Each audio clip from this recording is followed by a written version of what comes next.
Welcome to Design This Beyond the Die Line. I'm Mikey Moon, and I'm here with my guest, Mariam Saïd. Say hi, Mariam. Hi. So Mariam is my guest, and she founded a female-founded BIPOC-owned online shop creating premium paraphernalia for the aesthetically high-minded consumer. Can you tell us a little bit more about Para? Sure.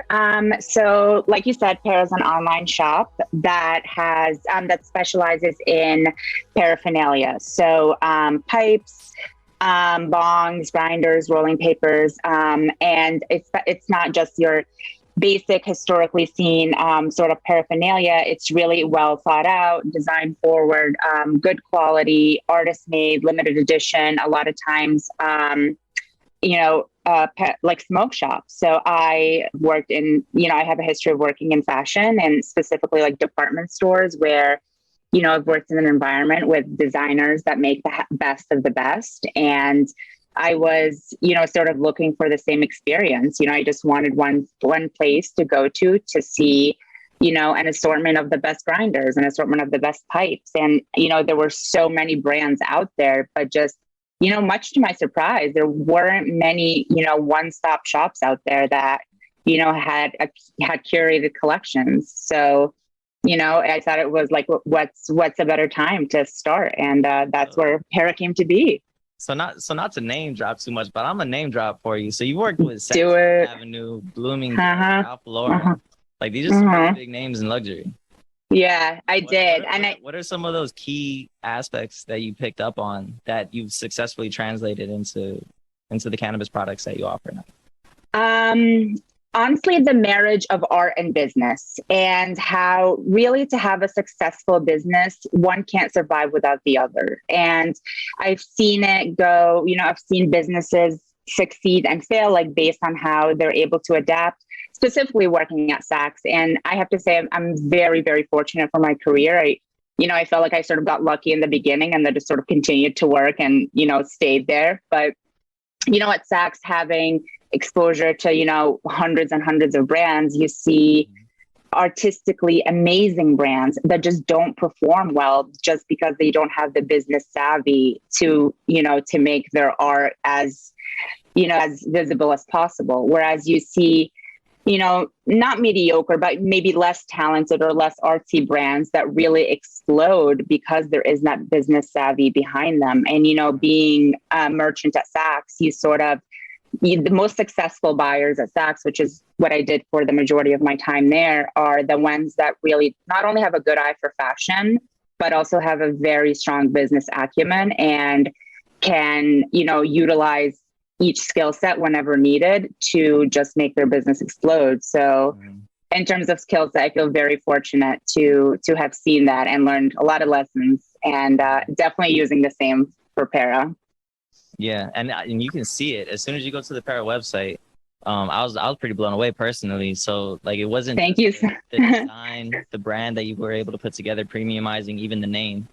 Thank you so much. Website, down to the curation of the products. Like as soon as you open it up and you take one look at, just look at the bong. Like that was the first thing I saw. Showstopper, am I right? Yeah, I was like, I know what it is, but just the presentation of it is just so much more premium and so nice and modern. Yeah. Wow. Like, thank you so much. Throughout your products that you're curating, like it's through and through. Yeah, so that's definitely the number one priority that I had. Aside, having not rebranding smoke shops in general, but as cannabis, the industry as a whole expands, so does the client base. And I feel, I didn't start smoking, weed until I was in my early 30s, and I wasn't. I've smoked weed before, but it definitely wasn't intentional, sort of like in a party kind of way. And it wasn't really till the pandemic that I started relying on weed for, to relieve my anxiety. Being the fashion girl that I am, I was like, well, if I'm going to be smoking weed, it better be like the best type. And, living in New York, I just sort of assumed that there was going to be the Saks Fifth Avenue of weed accessories. And I was like, how does that not exist? And I was like, as much as I love my corner bodega, like, I feel like there can be more options than this. So, I started doing a lot of research online, and then I sort of went down the rabbit hole of learning about like the quality and how like what you smoke out of significantly impacts like your high and your health. And, you know, and as cannabis is becoming more and more acceptable, you know, people don't want to hide, you know, their paraphernalia anymore. So a lot of designers are, you know, using paraphernalia as like an outlet for their creation. So they're like, how can we make discreet paraphernalia that people, you know, don't want to hide under their bed when somebody comes over? Like it can sit. Be proud of. Yeah. And it just sits like as a pretty piece of decor, a conversation starter, you know, in your home. And as people are spending, you know, like people have been spending more times at home and, you know, investing into their homes, they're definitely, you know, upping, you know, their ritual vibes. So, and with that comes the accessories. So I was like, I'm sure I'm not the only one out there. So I wanted to bring the best of the best. And yeah, thank you so much for noticing that. No, I love it. I love it. So take us back to those early days. You know, stopping at the corner bodega and like from where you were then to where you are now, like what were the biggest challenges? So to be honest, like I sort of just depended on my boyfriend at the time for any time I wanted to smoke weed. He like, not only did he have the plug, but he had the pipe, he had the grinder, and sort of was just like, I need a joint. A joint was there. And to be honest, I didn't really, you know, think about like the pipe or this, or the papers. And I definitely didn't know how to roll a joint. I didn't know the difference between like rice or vegetable or like the different gums. And I honestly didn't care until, you know, one day I was, you know, at my apartment. I was like, I wanted my own stash. I was like, wait, I was like, well, I want my own pipe and I want my own, you know, grinder and my own rolling tray and such. And I was Googling like that near me and I could only see bodegas. I was like, oh, yeah, I guess they do have pipes. So let me go check them out. And it was the most intimidating environment that I've ever been in. And I'm not that easily intimidated. Like I do work in fashion, but it's a different vibe when you go to the bodega because you're sort of expected to know everything. You're sort of like 30 seconds in and out. You go point at something, the guy gives it to you or you walk out.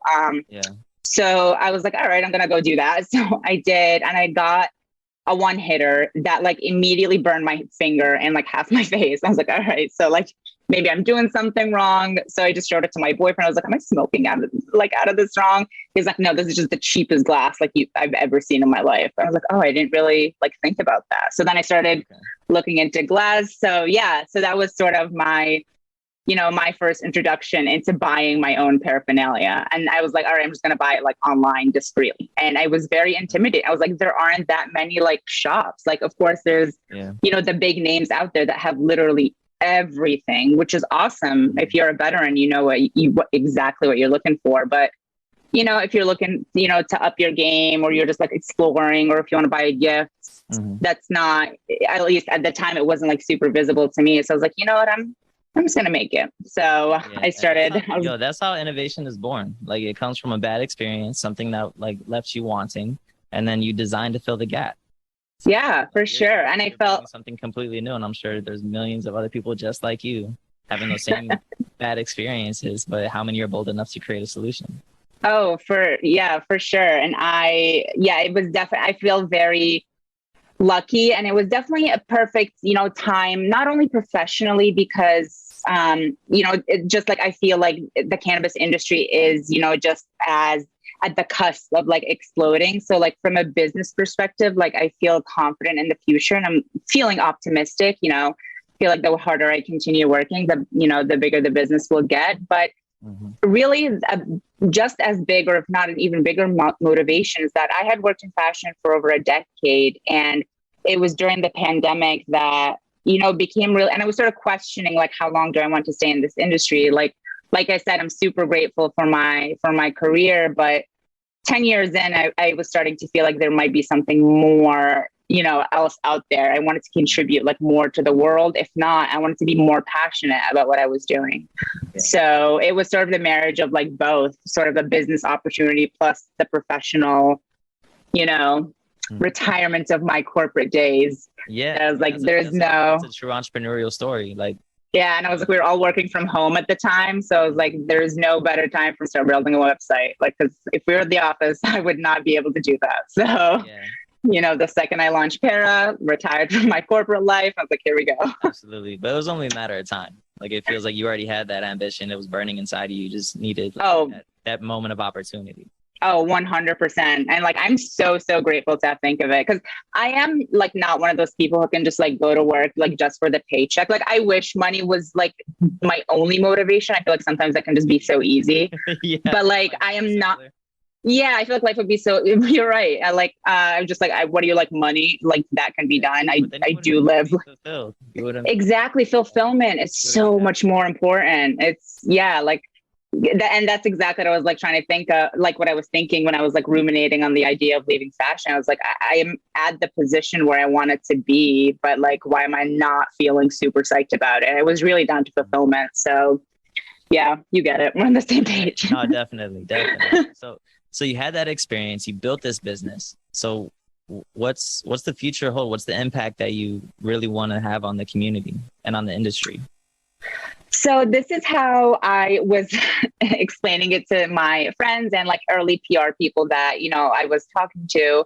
Mm-hmm. And I told them, this is probably not going to be the most perfect way to phrase it, but I told them, how historically a lot of big box companies, like, Amazon, Walmart, such, like, are not thought of as the most of like ethical companies. They're not like necessarily good for their employees or the environment, or et cetera. I was like, I want Para to be thought of as the exact opposite of that, whatever that may be. I want Para to be associated with goodness and good ethics, down to every point like that, that's in the business, from the products to the charities we support to the influencers we work with, to, the type of materials we outsource. So, at first it was something so small, and it was, green shipping.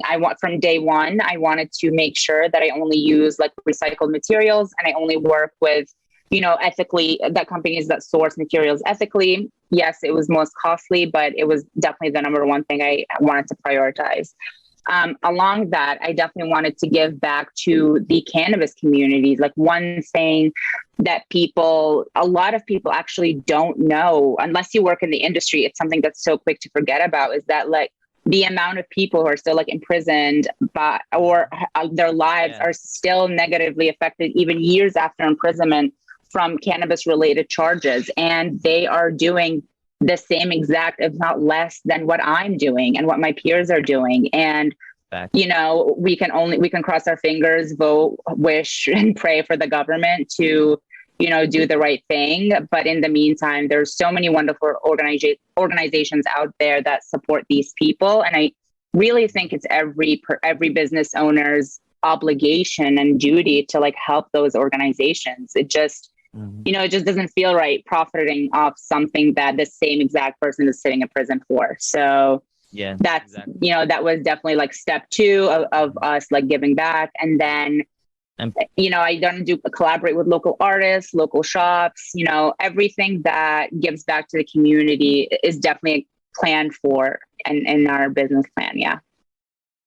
Yeah. And some of that is about changing the perception, right? Because I mean, one of the biggest things, even after, we talk about this a lot. So like, even after convicts get out of jail for whatever they were doing, they still have to deal with society and society's perception of what it is to be a convicted felon, right? And you can almost compare that to society's perception of cannabis in general. Oh, absolutely. Absolutely. Like, I cannot tell you, working in fashion, it's, especially working with a lot of French brands and Italian brands, like how so acceptable it was to be like absolutely hammered on wine just because an expensive bottle of red wine. But, if I were to step out for half a joint or something, it would be so scandalous. And a lot of that really has to do with, and really I was thought of as sort of like, the bad girl, because I was very vocal about like how much I didn't love drinking, which was true. Like I don't enjoy drinking that much, but I do smoke weed. So there was like, oh, that's so bad of you. And I was like, is it? I feel like I'm like much healthier than you are. Like, so I didn't really like understand. I was like, at the end of the day, like I can walk myself home and you're the one who's like stumbling out of a cab. So like, so there was definitely like, that doesn't happen.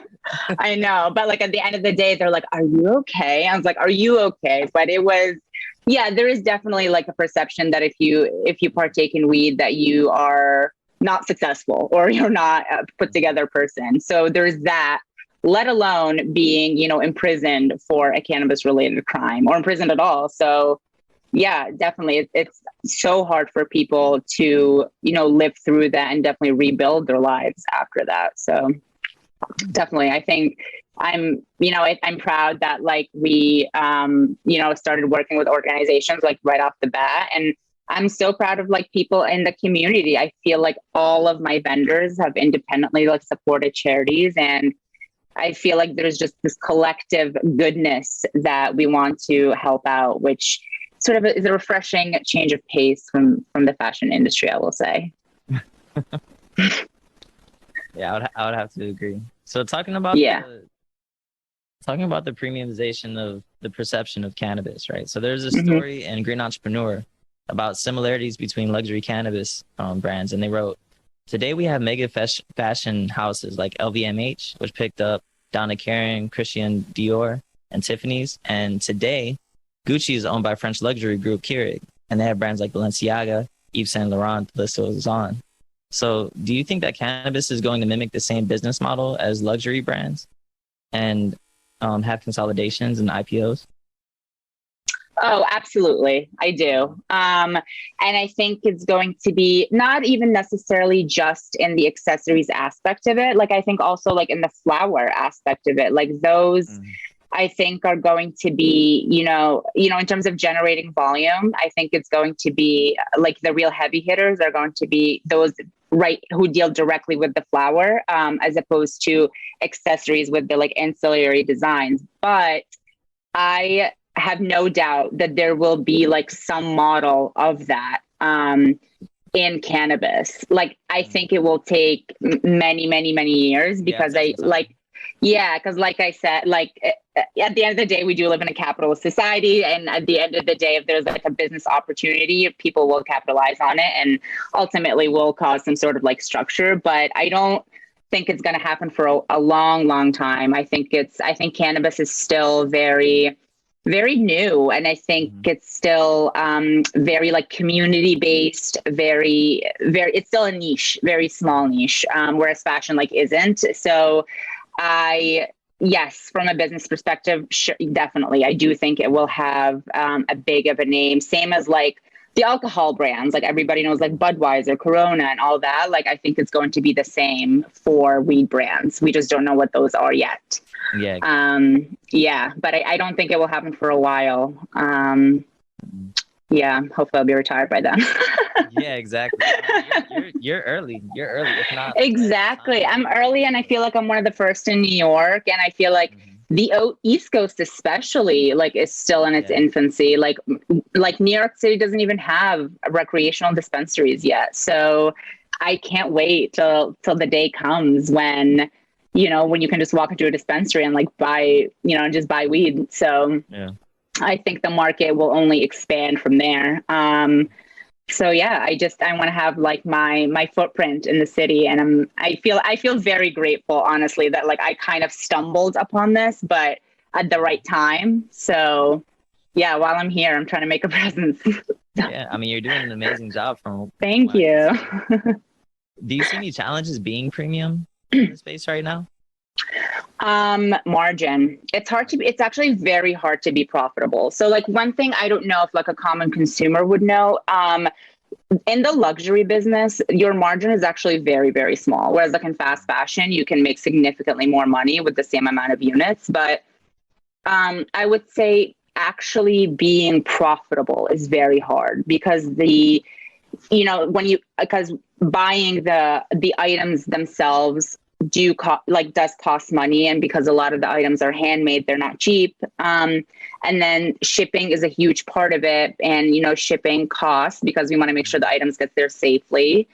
And then there's also like banking fees. Like I'm sure being in the cannabis space, weed being not federally legal, there are so many restrictions on like banks, and small entrepreneurs like myself face very, very steep bank charges and penalties for just being in the cannabis space. So the biggest challenge, I would say, I know it's a very, broad statement, but just making money, being actually profitable. You could make a lot of sales, but that doesn't necessarily equate to having a sustainable business. So, you know, the next challenge is, of course, is growing the brand, but not only growing it in volume, but making sure that we are, you know, somehow like sustaining profitability so we can continue doing this. Mm-hmm. Yeah. And like, go ahead. And like social media restrictions too, I would say is another huge hurdle. And it's only becoming harder. And, you know, a lot of businesses are already now always complaining about like Instagram's algorithm changing and making it harder for, you know, content creators and small businesses to be discovered, which is true. It's also so much harder for cannabis businesses because shadow banning is real. Like you could put on amazing content that your audience definitely wants to see, but if Instagram sees that's like it says hashtag 420, like they're not going to put you. Exactly. But if you don't put hashtag 420, you might not be discovered. So there's always this like, you know, back and forth, like what to do in terms of strategy. And that's difficult. And then TikTok doesn't even allow any sort of cannabis related content on there. And every small business is being told to be on TikTok. So you're sort of what I'm not allowed to be. Like I want to, but I'm sort of not allowed to. So I would say those are two pretty big challenges for us little guys. So we talk about all the hurdles and the challenges associated with the space. And I'm thinking about all the designers that have experience in these luxury brands that could help move the premiumization of cannabis forward. Like what is it that's exciting about being a part of that movement or being a part of that space with that kind of experience coming into cannabis? Because I think, you know, like you have a say in like molding like the foundation of the industry. I think, you know, like I said, the industry is so small, like it's so young, and especially in New York, it's so young, like compared to California and definitely like compared to Canada, which is like a lot of where I carry my vendors from.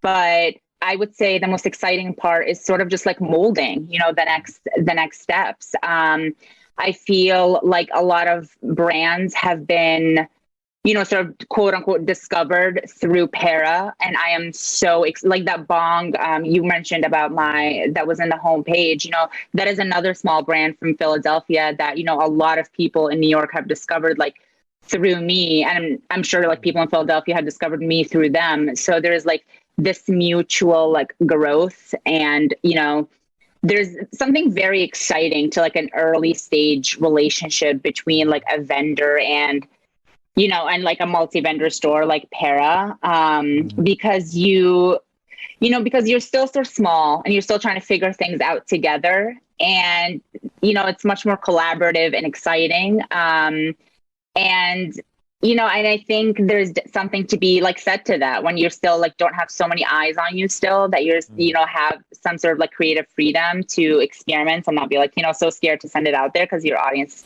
you know, we don't have like millions of followers. So we can, if we make a mistake, that it's okay. Not a lot of people saw it. But yeah, I think just like, and I don't think that's going to last for a long time. I think a few years from now, sort of the players will have been established. So, you know, like right now, I feel like one of the most frequently asked questions, at least like in my immediate area, is like, where do you get like cute weed accessories? Like, where can you go get this bong? And there isn't like a go-to place or two. You know, the same can't be said. It's like, oh, where can I buy the best like denim shirt right now? You know, somebody could answer like 7 brands. These are the hottest brands right now. Yeah. The same can't be said for weed. You know, so a few years from now, I think people will be like, oh, where can I go get a cute bong? I was like, oh, you have this, this, this, and this. And like, hopefully, knock on wood, Para will be one of them. So I think there's like that excitement of, you know, still being bootstrapping and like, you know, trying to grow the business alongside your vendors. And then there's also the possibility of be like, oh, I could be like one of the big players out in the industry. And, you know, not just from like a financial perspective, like money is fantastic, of course. And that just means I don't have to go back to corporate America, thank God. But then there's also like the community building and the community outreach that I want to keep doing. And yeah, so that's something definitely very exciting. No, I love it. Like by taking initiative, you're becoming a part of history. Like you're helping form. That's exactly, I wanted to say that, but I didn't want to sound so dramatic, but I kind of feel No, that it's true. way. And especially as a female entrepreneur, like you're creating a space. And I'm sure yeah, I'm hoping that others listening, other female entrepreneurs out there are motivated and inspired by your yes, story. girls, get out there. We need more. Yeah. Straight up. Yeah, for sure. And I'm proud to say that I do work with a lot of other female entrepreneurs. Like I wouldn't say, you know, it's female dominated for sure, but there's definitely like a feminine force out there. You know, girls like to shop. So there's definitely a power in that, just like from a business perspective alone. Girls like to shop. Yeah, that's true. But then also like they're very picky shoppers, and, you know, working in fashion, we have to study the psychology of like every shopper. So I feel like, you know, I'm like well versed on the subject, but, you know, girls are much more meticulous when they shop. So they do research and, you know, and compare deals and compare like materials and stuff. So there's definitely, you know, like more of a curated eye set out there. And I'm very happy to discover like so many other like female led brands out there. But yeah, like you're right. We can never have enough. So yeah. And that's also all the girls out there. Yeah, it's also what's beautiful about the space, because it is forming, which means that there's real bonds being formed along the way. Absolutely. Like those relationships. Can you speak about that a little bit? Yeah, so that's actually something that I noticed right off the bat. There is a there's a lot of support and compassion and like collaboration as opposed to competitiveness that I felt in the cannabis industry. And yes, I am comparing it to fashion because that's all I know. But I definitely noticed that people are much more open with their, you know, business tactics, with their marketing strategies. Everybody, at no point did I have someone like not disclose any sort of information that would help me, because they want to just hold on to that secret. So when I was launching Para, like I had questions about like banking. Every single one of my vendors that I asked were very happy to share. I reached out to, you know, like different like individuals like online. I was like, can I ask your opinion about something, you know?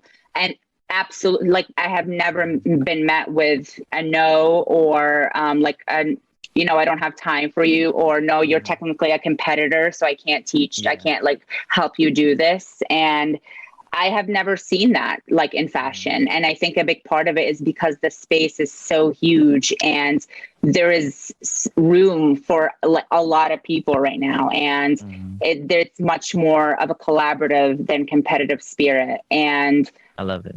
Yeah. And so do I. And it's much more community based. And I love it. And I've had, you know, so many people like, you know, give me shout outs and like pump me up. And it's, you know, and it's not necessarily like in their best interest, but they do that because, you know, they can feel the pain that, you know, they had once experienced. Yeah. It's more community driven. Like that's the for sure. People competing and people working together.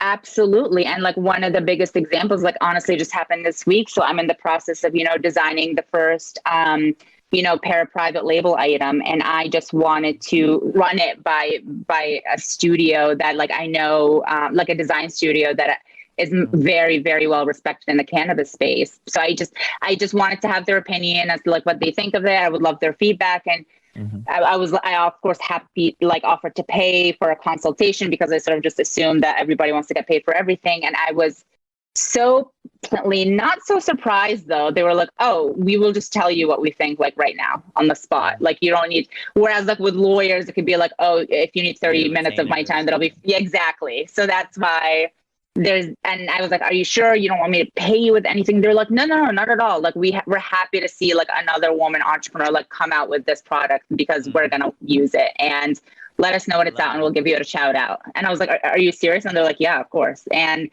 you know, and one time I point blank asked a CEO, like another female CEO, and she was helping me like manufacture something. And I point blank asked her, I was like, why are you like helping like me, like, because technically like we are what do you want, what are you looking for? Because I was like I know we've worked because she was one of my vendors, but she also started a design studio, and I point blank asked her, I was like, I like, why? And it was, the answer was just that. And I was like, well, the market is so young and there is space for both of us to play. And she was like, and if you're on the up, I would rather be with you than against you. So let's do this. And so that's how it should be. And exactly. Isn't that so lovely? Exactly. So I feel like I'm living this, you know, this like dream. Of course, there's so much hard work and like late nights and all that. You know, all that not so fun stuff with business. But when it comes to community, it's definitely inspiring and motivational and understanding and like sympathetic. And with cannabis comes a lot of like mental health awareness. So I've definitely used the excuse like, sorry, I can't get back to your emails this week. I'm having like a mental week. Never once have I been met with like anything other than support. I'm just imagining if I was in fashion and if I ever send that email, it'd be like, you're fired. Like that would not be taken like seriously. They'd be like, you're joking. We'll see you in 20 minutes. So that's like not the case here at all. It's much more empathetic and I like that. I love it. Yeah, I love it's much more human. Difference in the community. Absolutely. So how can companies connect with you and look more at your work? So our website is shop-para.com. So that's honestly where I get most of my traffic. That's how a lot of people just like stumble upon the brand. We also have a strong presence on Instagram at parashop.ig. We're also on TikTok at Parashop, but to be honest, TikTok is, like I said earlier, they're super strict. So I would say Instagram is our biggest social media focus right now. So yeah, if you DM or email or anything, chances are it's me responding to you. So yeah, send me any or all your questions and I'm happy to answer. And if you ever need some sweet paraphernalia, you can go to Para. Straight up. I love it. So, I mean, moral of the story is don't hesitate, especially, you know, if you're a female entrepreneur in the space.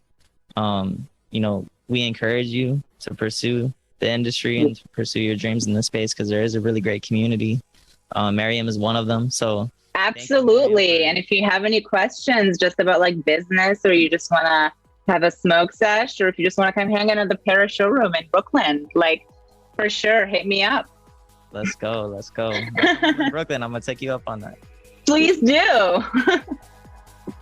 So you can download episodes of Design This Beyond the Dieline. Look for all of our episodes by going to cannabisradio.com or subscribe to the show on Apple Podcasts, Amazon, Spotify, and iHeartRadio. Until next time, always think beyond the dieline.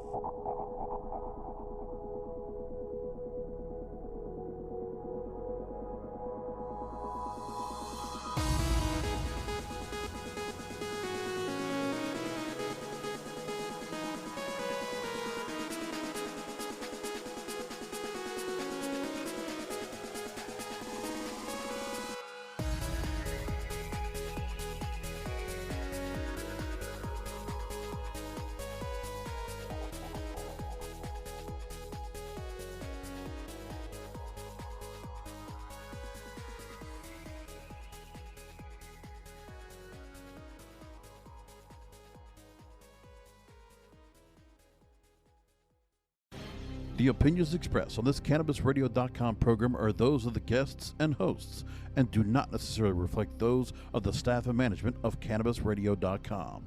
Any rebroadcast, republication, or retransmission of this program without proper consent is prohibited.